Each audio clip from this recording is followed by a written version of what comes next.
Okay, folks. So, just how excited have you been for any Formula One race in your life? Trust me, you may not ever have been so excited for a race as we all are this weekend.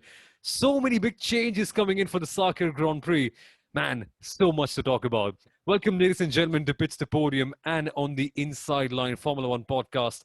As always, your host, this is myself, Soumil Arora, and I'm joined by Kunal Shah. And as always, I love to do this part. I really love to because it reminds me what kind of a person I'm sharing the stage with and how privileged I am. Kunal has been a racing driver in the past. He was head of marketing at Force India. He's run multiple businesses from the very top and now acts as a motorsport consultant at the Via Sport Network in Norway. He's a man who knows what he's talking about. And we need so much of that this weekend, Kunal, because it's just been pandemonium all around in the build up. It's been absolutely mental. It has, and thank you once again for the introduction. And you're extremely kind and gentle with your words. So thank you for that, Sawmill. It's great to be sharing the stage with you for Pits to Podium and for the Inside Line F1 podcast. And yes, the word is pandemonium. The word is also pandemic, since we are in the midst of a pandemic still. But so many changes that have suddenly hit our life in the world of Formula One over the last 48 hours, I would say. Some of them really good, some of them a little like, okay, why would that happen, or Yeah. that shouldn't happen. But all around, lots of things to look forward to for the Sakhir Grand Prix. Not just the race itself, but a lot of chatter about driver movements, about who's going where next, and so on. And of course, first things first, let's hope Lewis Hamilton is able to fight the COVID-19 virus that he's been infected with, and that he's back in the car doing what he loves to do in Abu Dhabi. I'm pretty sure that'll be all right. He's a world class athlete with such a great physical conditioning and such strength. I think he'll be just fine. But where do we begin first, Kunal? We had a game of musical chairs going on. The 2nd of December will literally be immortalized in the world of Formula One as the most hectic day of announcements ever, pretty much, because we just saw a proper hot potato game going on with all the seats. So let's begin with the most exciting one. And it's been so many races since we actually saw George Russell put up against representative teammate in a representative car. I think 2018, when Formula 2 was in its final couple of races, that's when we saw that kind of competition with George Russell. It's 2020, December. I'm pumped. Russell in a Mercedes. It's something that's got everyone talking. Not just us proper Formula One fans who are intact with every single piece of news that goes on, but even people who have not watched Formula One for years. They've been texting me and saying, "Wow, hey, this kid, I've heard about him. He's in a Mercedes. What do you expect?" So, what do you expect, Kunal, from George Russell? Can we Well, put him in the contention for the podium on the Pits to Podium Grand Prix prediction competition? I clearly expect George Russell to have a lot of fun. I expect him to deliver the best like he has. He could go from not scoring points for 36 races to being on the podium. Literally, he knows he's got a race winning car. It's going to be about maximizing the potential of the car that he can. Let's remember, this is not the regular car that he's driving. He's going to be driving Lewis Hamilton's car. But for once, I think George Russell also has the chance of not just being called as Mr. Saturday, Hmm. but also seeing if he can be called Mr. Sunday with some, great heroics that he could do, in the race. And this takes me back to the circuit layout. Frankly, this circuit layout might be a little more easier for a driver to learn, Hmm. given that it's barely got any corners and it's pretty much just flat out, straights separated by, heavy braking zones out there. So I am definitely excited to see a Russell versus Bottas battle. And, what's of course come out in the last couple of weeks, or last couple of days actually, is that Mercedes had actually inquired with Williams if they would let George Russell off his contract a season earlier, Ah. and if George Russell could drive in Mercedes in 2021. So we all know how close the battle is between Russell and Bottas, and for once we will get to see them in equal machinery. literally have a shootout. Of course, not for 2021, but for the seat in 2022. Mercedes, you little tease. You're already getting all of our expectations high at this stage. I'm pumped. And I'm pretty sure you're pumped up as well. But before we move on to the other driver announcements, I think, Kunal, you've mentioned a very, very good point that we must chat about. How does the track change things? Now, this is a completely new layout. And to me, it is far more exciting than the other driver changes, especially for this weekend, because there were announcements for next season coming in, which I think can be discussed in greater depth in other videos. But this particular track, as you mentioned, not a lot of corners, only a couple of corners. The turn 1 and 2 section that we always have in Bahrain. Then you take the right turn at turn number 4. It's a bit of a kink and a chicane, rather fast one, and then you're back on to the second to last straight that we always have here at Bahrain. So uh, it should be fine for Mercedes. I don't think they're going to be challenged by anyone else yet again. And if anything, I think this is the perfect chance for Valtteri Bottas to go out there and hammer his third victory of the season. It seems bizarre to think that it'll only be his third in a season where the Mercedes has been so dominant, but that goes to show what kind of a driver Lewis Hamilton has been this year. But what do you reckon? Where do you think Red Bull will fare this time out? And in the midfield, there were always rumors that Ferrari, they're going to be hating this one. Is it going to be that bad? You've actually asked a lot of questions, Soumil. So let's It's supposed to let's be just my job at the end. yes. So let's break it down. Yes, sir. Russell versus Bottas will be extremely exciting to follow, but Bottas, definitely has a massive advantage given just his experience in the Mercedes setup and the car and so on. But the key factor will be how quickly is George Russell able to adapt. Okay, Hmm. like I said, clearly the potential is going to be for them to be, chasing victory. Which driver will it be? Will be fantastic.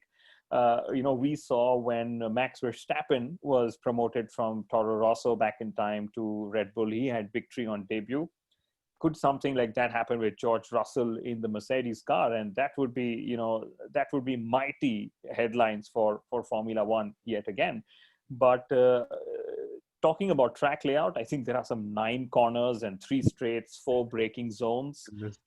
Traffic is going to be an issue right all the way from free practice. Will drivers be, pulled up for impeding their rivals? It could just happen given that it's going to be a sub 60 lap. Traffic definitely in qualifying as well, but then also brings into contention the whole power of slipstream that this circuit could offer, on a lap time. So that's something that's going to be interesting to look forward to. Low downforce setups are going to be the talk of the town, I would say. Manufacturers, power unit manufacturers will be going head to head to claim the fastest speed registered in the speed traps as well, because it's going to be a complete flat out fiesta for all of us, Soumil. Kunal, I've got a slightly technical one in terms of the track and the slipstreams, because we know that Mercedes, they often struggle when they find themselves in the midfield, just by any case whatsoever. We saw that with Bottas as well the last time out. It's purely because their car isn't exactly designed for dirty air. They didn't really think, and most of the days, they don't even face that problem at all. Uh, Say, for instance, in case they have a bad day, and it's a very low downforce track, like we have, for instance, in Monza or Sakhir, like the layout that we have here, what kind of an impact does it have on the Mercedes or the Red Bull? Because we've seen them often struggle in circuits with high downforce when they're stuck behind. What kind of an impact does it have on a low downforce circuit, per se, if your car is purely designed to go in clean air? So it's a great example of Monza, because I'm just Googling as well, but I remember that Valtteri Bottas struggled in the race in Hmm. Monza to climb up back on the grid. And again, low downforce setup. He was stuck, he was stuck in the lower midfield and the midfield, and he literally took time to find himself back into the points at that point of time. I saw he finished 5th, just to refresh my memory. Hmm. But you're right, if the Mercedes is stuck behind any of their rivals, then it might just take a little longer for them to crawl back into contention for the podium or the win out there. And that said, their strategy has always been qualify ahead, lead the Yeah. race, build a gap, have a few interesting radio messages, claim victory, and say how tough a race it was. Oh man, you've essentially stripped it down to the bare bones of what Mercedes has done for the last 6 odd years. But tremendous team. There's always a great deal of respect for what Mercedes has done, but it's happened so often that it's almost funny at this stage. And we've seen it so often now. But let's hope for something different. Let's hope for a new winner. And perhaps, I think this will be something interesting for our Pits to Podium colleagues, Sundaram and Nityanan, to dig out. If someone has scored their first F1 points as a victory or a podium, we shall come back to that rather soon, maybe on Sunday, because, of course, our statsmen are always on the go. They're always trying to find those facts. But stay tuned on Pits to Podium for that. But let's make a big jump. And it's probably going to be a big one because all the way from the fastest car on the grid, let's jump down to the most problematic. Haas are having a new driver. Haas are having Pietro Fittipaldi come in uh, instead of Romain Grosjean. Good news first. Grosjean is out of the hospital. He's fine. Minor burns, but I think that'll be fine in a few weeks, if not days. How excited are you, Kunal? What do you think of Pietro? The last I saw of him in the World Series, he seemed to be exciting, but not in a very derogatory way, but not exactly as exciting as a talent of, say, Carlos Sainz's pedigree, who was in the same series, or, say, for instance, uh, even Kevin Magnussen back in the day. So, Yes. what do you kind of expect from Pietro? Well, I expect Formula One to hype up the fact that there is a third generation Fittipaldi, Yes. joining and making a debut. Although I think, let's just spend a couple of minutes discussing Haas's driver selection, Hmm. right? So they had Louis Deletras and Pietro Yes. Fittipaldi, two drivers who were in the contention. Um, Everyone was hoping that super sub Nico Hulkenberg steps up and sort of gets a drive, which I thought would have been a very sensible option. But Haas is, of course, sort of, I'm assuming, monetized this opportunity as well because Fittipaldi doesn't have the most shining junior Formula careers. He's if you track his career moves, you'll be able to see that he's actually done just about enough Hmm. in series to get his super license points in place. And I'm not too sure what he's going to be able to do, given that he's not, raced in 2020 or in super fast cars, from what I remember. I mean, he's of course not been racing in Formula 2 as well, as we know. Yep. So clearly, it's going to be about how close can he be to Kevin Magnussen, and can he stop himself from being last against, say, Nicolas Latifi or somebody else, from, say, Alfa Romeo or the likes, right? So I'm not the most excited about Pietro Fittipaldi, to be honest, and George Russell's, debut with Mercedes and Jack Aitken's debut with Yes. Williams is a little more fun for us to follow. Exactly. Haas reminds me of Sony Live in a way. Now, I've worked with Sony and I'd love to do that more often, but honestly, Sony Live and Haas, they've got one clear similarity. They're not the best against their competition, but God, they love monetizing their own stuff. Haas have done it again. Once more, we Yeah. shall come down to that even more once we're done discussing this race and once we come to 2021. Yes. That has created some buzz and some chatter around about how Haas have, in a way, forgotten their ethics. Let's call it that way, or if there were any, in case to sign one particular driver. I'm not going to name who just about yet. I'm pretty sure you know though. Well, let's move on to Williams. Yes. Williams have got Jack Aitken. Now, there was a bit of speculation going on that George Russell may have to stay at Mercedes, and Stoffel Van Dorn was rushing back home from Valencia to get to Sakhir in time. Eventually, Stoffel Van Dorn has to play Call of Duty, which is nice, but just not as good as driving a Mercedes Formula One car for sure. And this just means that Jack Aitken is going to get his first, I'm afraid, only Formula One drive. So uh, let's not focus in terms of competitiveness because let's be honest, Williams are not competitive at all, even more so at a circuit like this one. But in terms of the driver's psychology, you just have to go out there and enjoy, don't you? Because it's a weird situation because you know that it very well may not happen ever again. You just have to go out there and savor the moment, much like Shahbaz Nadeem, the Indian Test cricketer who just got drafted into the team due to an unfortunate string of injuries. And the only test match he played for India ended up having 5 wickets in an innings. Trust you to know your cricket as well. Okay, I've stopped following since maybe Anil Kumble and Sachin Tendulkar called a Goodness, day. Okay, goodness. but yeah, you're right. You're supposed to savor the moment, which is what Jack Aitken will end up doing as well. Could it be one race? Could it be two races? One doesn't know. It all depends on Lewis Hamilton's Hmm. recovery. But I get this feeling that Pietro Fittipaldi might just get the one race. I would have assumed that Haas's first port of call would have been Mick Schumacher Yeah. had there been no Formula 2 race this weekend, or had he sort of sort of won his Formula 2 title last weekend, in the first race in Bahrain. And it's just about enjoying what these new drivers are able to do, and taking each lap as it comes. And let's not troll them too hard if they take Yes. their time, because Yes. it's not all of us just step into something new and suddenly are shining. We all take our time. So for all you listening out there, if you enjoy the trolls, please remember, we should also have a human side to how we react to all these drivers, Soumil. 100%, Kunal. That's an excellent point that you mentioned. Uh, Twitter can be a bit of a hard place for that. Let's just give them a break. They're doing a job far harder than us. Let's be honest. So I think it'll be better to take away all prejudices, because there have been a few drivers who've not had the most impressive pre-formula career and have ended up doing wonders there. And there have been the opposite too. Stoffel Van Dorn could be the saddest example of the same. So no judgments. Let's just go out there. Let's enjoy the way things go. But what I'm really keen about, Kunal, apart from all the driver swaps and everything, is the midfield. Now, remember, folks, last couple of races, we've always seen a midfield team pop up, put their nose in somewhere, and have a close shot for the podium. Daniel Ricciardo was an occasional finisher. We saw Racing Point put their noses in. Sergio Perez had another chance last time out in Bahrain.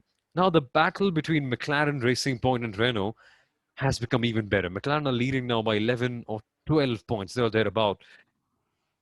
It is just the biggest selling point that Formula One has to offer at this stage. Uh, from the looks of things, Kunal, I think this should be more of a straight fight between Racing Point and Renault this weekend, considering that it's a fairly low downforce setup. It should. And Renault are thriving in low downforce configurations. Hmm. Earlier in the season, Racing Point, with the Mercedes power unit, have always been extremely quick and good. So P3 is far from settled. McLaren, of course, have the points advantage. So so long as they deliver consistently with both drivers, as they have been doing so, I think McLaren will also be in a good place to be there. And like Andrea Seidel said, when they were making the business plan for 2021, they never incorporated prize money funds for something as high as P3 in the constructors championship. So it's going to be the most exciting part. It'll be good to see how the Red Bull stacks up against the fast Renaults and Hmm. Racing Points as well, because again, engine grunt is going to be something Yeah. that will matter. And all in all, it's going to be a really exciting race, just given how all the elements are stacking up for this Sunday, Somal. Absolutely. Should be very, very interesting. Briefly, I think let's for a couple of minutes talk about the bigger driver changes going on. Obviously, Roman Grosjean and Kevin Magnussen not competing next year. So Nikita Mazepin and Mick Schumacher have been drafted in. Very warm to see Mick Schumacher in. For all of us, I mean, I barely got to see him towards the very end when he was a fading star, let's call it that way. But it is genuinely the most heartwarming thing to see Michael, especially after all that happened, to see his son in Formula One. I'm sure you'll agree, Kunal, because I think when you really garnered your love for Formula One, it was when Michael Schumacher was dominating, wasn't it? That's correct. Yes, I mean, when I started understanding the sport in much more depth, it was when Hakkinen pulled out those titles in the late 90s. What? Before that was just as a fan knowing that there are races, and wasn't that interested. My sport of choice back then was the sport of sailing. So boats mattered to Ah, me more than cars. Okay, and then of course we saw Michael do what he did before Alonso sort of trounced, and took the titles away. So great to see the Schumacher surname back in Formula One. It's a lovely cycle. There's been Raikkonen all along with the Yeah. father, now with the son. There was Verstappen all along as well, and interesting choices by Haas. Nikita Mazepin, of course, will bring a lot of backing. There's no announcement yet on whether the investment has been in the team as well or not. Maybe that's something that will come, in the time to follow if that's happening. But I'm not sure if Haas is the best place for, say, a Mick Schumacher to go to. I mean, I would have assumed that they would have kept him maybe in Alfa Romeo, a slightly more consistent team, more dependable car, and so on. But sometimes all that matters, like Esteban Ocon has mentioned several times, A on chance, yeah. the show. You don't mind the slowest car on the grid as long as you get to drive in Formula One. Well, I think you've nailed it for the understatement of the day. The Haas is not just not the best car, they are, let's be honest, they are the worst at this stage. With all the suspension issues that's going on, you don't want a slow car, but you don't want a slow and unreliable car. That's been the case with Haas this year. It's just unpredictable. But that's an excellent point that you mentioned there, Kunal, about Esteban Ocon. Very clearly came in from a dying manner, literally died off the season he left there. And we know how that went up. Eventually, it turned out to be quite decent enough for him. So, quite a good thing. We're not going to expand more on the controversies that have been caused with Nikita Mazepin coming in.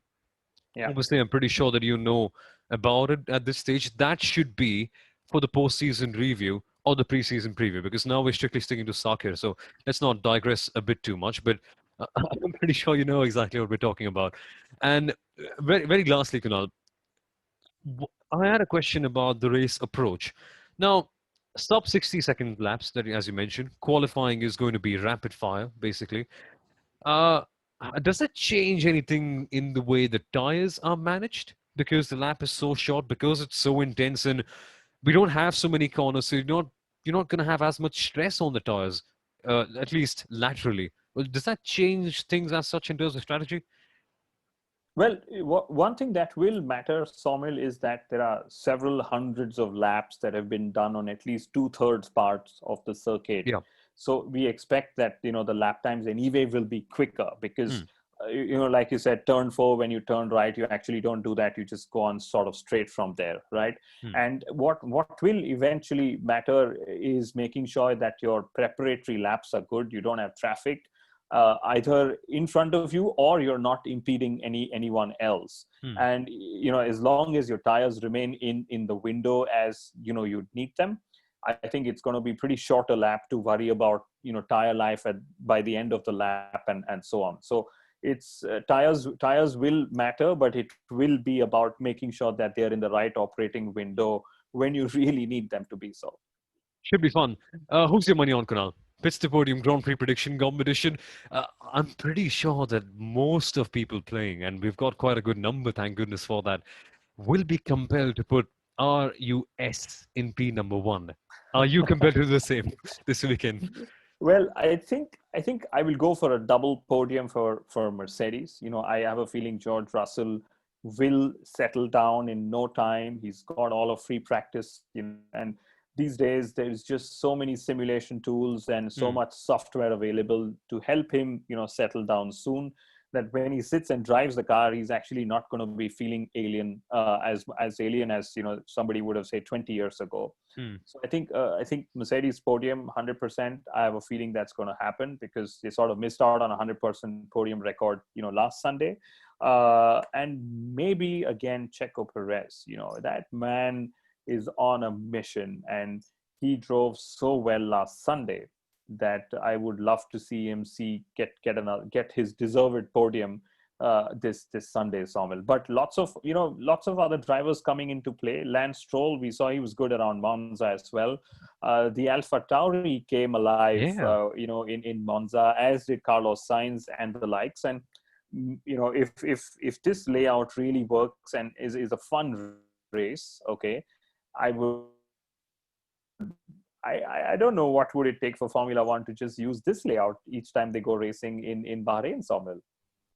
Exactly. Should be fun. Grab your popcorn, folks. Grab all your warm or cold drinks, depending on what part of the world you're in on Sunday. I can't wait, and I'm pretty sure you can't as well. We shall be back Sunday evening or Monday afternoon at worst, because of course sometimes it can get a bit too late. So Bahrain starts at around 10:30 Indian, and in Norway it's 3.5 hours behind. So can be a bit tricky, but nevertheless, we shall be thereabout. You can turn the notification bell on, by the way, if you subscribe to Pits to Podium. So you'll know exactly when the Pits to Podium post-race debrief episode goes out. So be sure to do that. Be sure to leave a like, to share this video with all your fellow Formula One fans, and to subscribe to Pits to Podium. And if you're listening on a podcast version, to subscribe to the Inside Line Formula One podcast as well. So, Kunal, that was epic. Thank you so much for being a part. And folks, thank you so much for listening. See you on Sunday. Thank you, Soumil, and see you guys on Sunday. Bye-bye. Bye-bye.